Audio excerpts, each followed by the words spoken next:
Hi, I'm Nick. I'm Jake Landseal. This is Lab 8, testing optics with shear plate interferometers. We are Wednesday night from 6 p.m. till 2 a.m.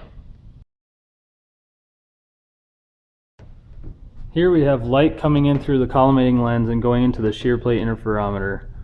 The first part is that the light reflects off the first surface of the shear plate interferometer and comes down and makes that first circle. The second circle is formed when light refracts into the shear plate interferometer, refracts out again, and then goes in and makes the second circle. Where they overlap, there are fringes, and this distance right here is called the shear distance, or S, and the input wavefront is shifted for the output by that S, and also by a 2n beta y, which comes from this angle right here, 2n beta.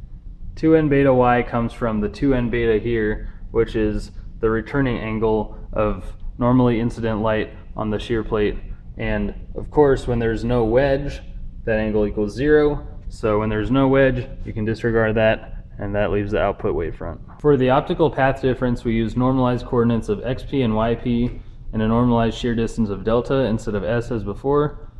And just like last time, there's this term with n beta yp, and the optical path difference is simply the output minus the incoming wavefront. And of course, this term will equal 0 right here because beta equals 0 when there is no wedge. Defocus depends on the optical path difference, which is equal to m times lambda. And for the 0 wedge, you see all the fringes are vertical, and for the wedged shear plate, they are at an angle, and the angle is determined by the wedge angle beta. After taking a picture of the interferogram, we look at where the fringe pattern lines up with the x-axis, creating a table and plotting the results. We normalize the x-axis to show the wavefront difference function. Here's our wavefront difference function. After plotting it in Excel, we then use Excel's curve fitting function to calculate the coefficients b3, b2, b1, and b0. Plugging in our values b3, b2, b1, b0, we then get our coefficients a4, a3, a2, a1. Now that we have our wavefront coefficient values, we can plug them into our wavefront and get our equation, where each of the a4, a3, a2, a1 corresponds to spherical, coma, defocus, and tilt.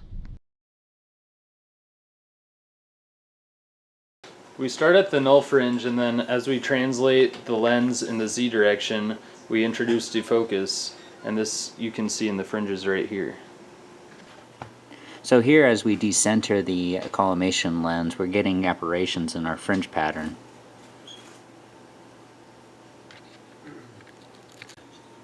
Okay, so here we flip the collimation lens around to induce more spherical aberration, and as we go through the defocus, we can see more of the aberrations in the fringe pattern.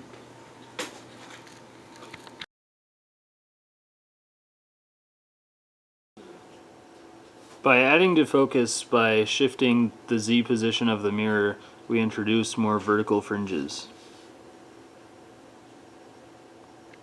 So here, as we add decenter in the x direction, we're changing the shear distance, but the sensitivity is not good. But in the y direction, we can see that it's pretty sensitive.